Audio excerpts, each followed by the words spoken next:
ndagushimiye cyane ukurikiye Salomo TV uri mu mpande z'isi zigiye zitandukanye, uri mu gihugu cy'u Rwanda, uri mu bihugu bigiye bitandukanye, ku migabane igiye itandukanye, ku mugabane wa Afurika, umugabane wa Aziya, Australia, Amerika ndetse n'Uburayi.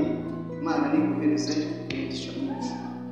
By'umwihariko waba wose subscribe, share ndetse na comment. Umuntu wo kubaka cyane, tugusabiye imigisha kandi ituruka ku Uwiteka itugeraho. Uyu munsi rero turi tariki 18 z'ukwezi kwa kane umwaka w'ibihumbi 2025. Ikiganiro kizanye hano kuri kamera nje kubaganiriza kandi nje no gutaramana namwe mwese mukurikira Salomo TV. Hanyuma wowe ushaka kugira icyo tuganiriza cyangwa icyo tubwira, wacyandika muri comment nimero iri hasi ku kiganiro ukayireba. Ikintu rero cyo kukubwira ni uko ari ukwihangana mu bihe turimo cyangwa se mu bihe tumaze mu gihugu cy'u Rwanda.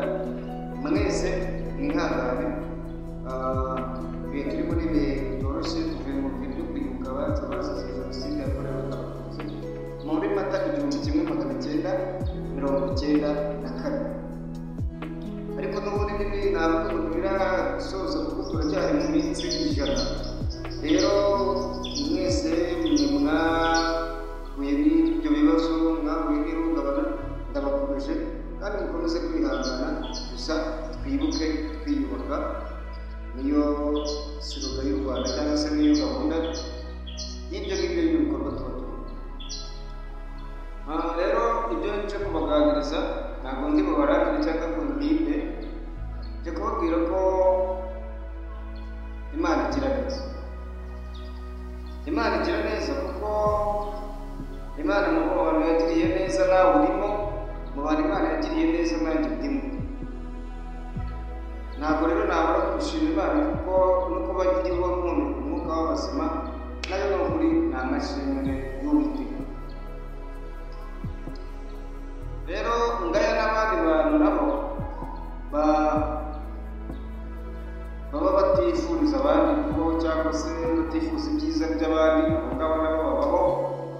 Umuntu rwose akikora akavuga ni wenda amaraso yawe ntakorana nayo, cyangwa se akavuga ni nakwiyumvamo, bwibaze abantu bose ntabwo bigari ko bakwiyumvamo. Ubu rero ntabwo umuntu wakubwiye batakwiyumvamo, ntabwo ari nyine kandi nyine ni gusimeza. Mbese ubundi nutabona isi uyiboneshejwe n'abantu uzayibona gute?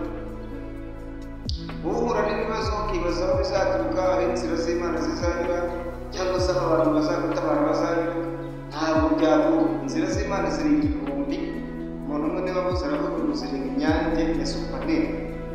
Ubwo rero Imana izangiza ubushobozi cyangwa Imana izacisha ntabwo wakamenya.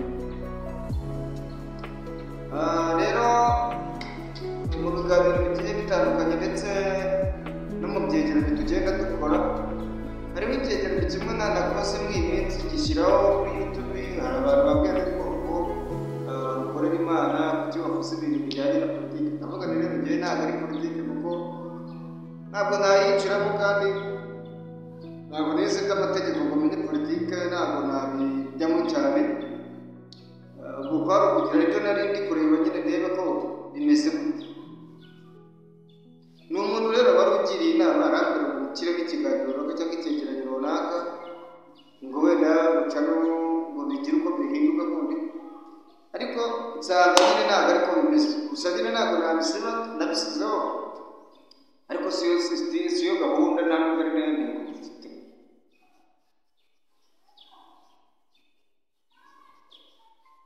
Hanyuma rero inama zanyu ziba zikenewe.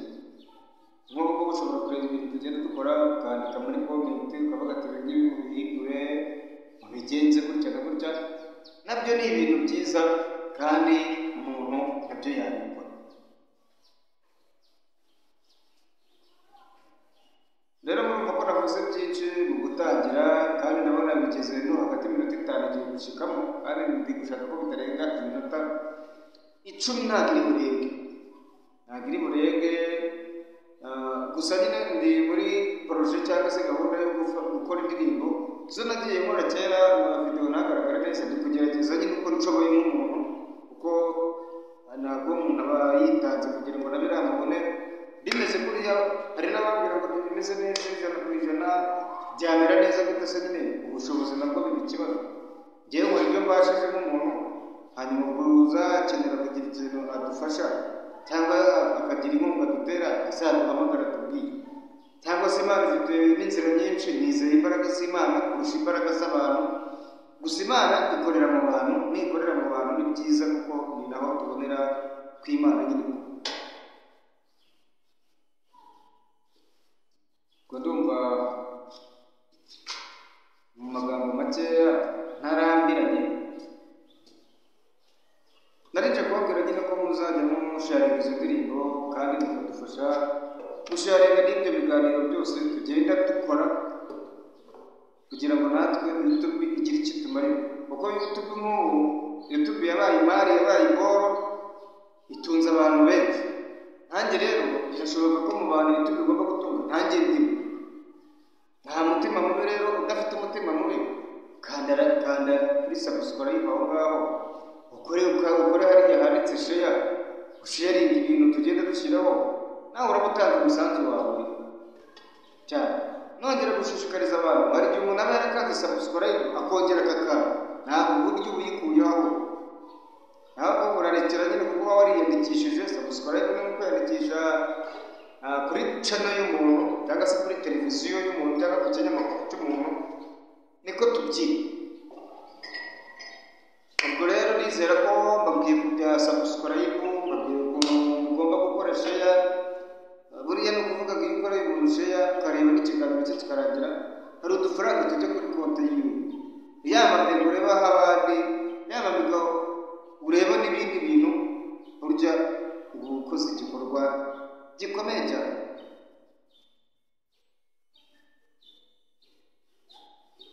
Hanyuma rero nshimira abantu bose tubana kuri TikTok. Kuri TikTok hariho Salomo TV, no kuri YouTube channel yacu yitwa Salomo TV,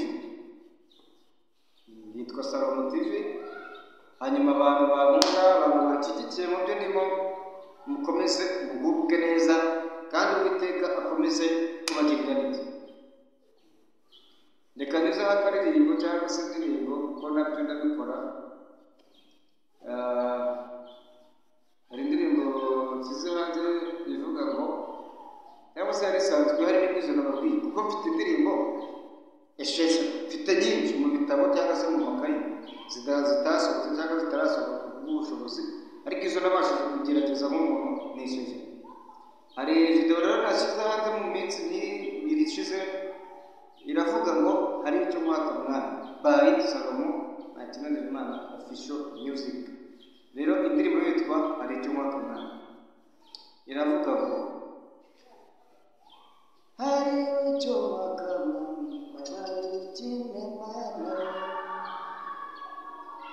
babari ukine mana we, babari ungirire neza mana we, ndagusaba gutsinda ibigeragezo, ndagusaba gutsinda intambara, hari icyo mwaka babari ukine mana we.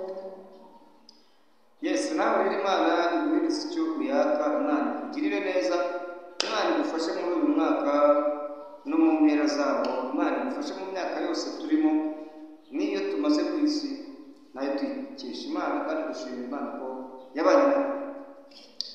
Turabakunda cyane rero, Imana ikomeze kubaha umugisha. Nshimiye abantu bose bagize ikintu bakora kugira ngo mbe ngeze hano mvuga mfite ahantu mvugira, nabyo ni ibyo gushimira, kandi Imana igahereza umugisha abantu babikoze. Gusa abavandi hari ikintu cyabanje, kandi nyine mu isi duhura n'ibikomere byinshi. Mperuka guhura n'umuntu w'umuhanzi, sindi umuvuga isi nari kwarangu, twahuriye mu rugo rw'umuntu nawe tugiye gusura umurwayi, arangije nyemerera ikiganiro.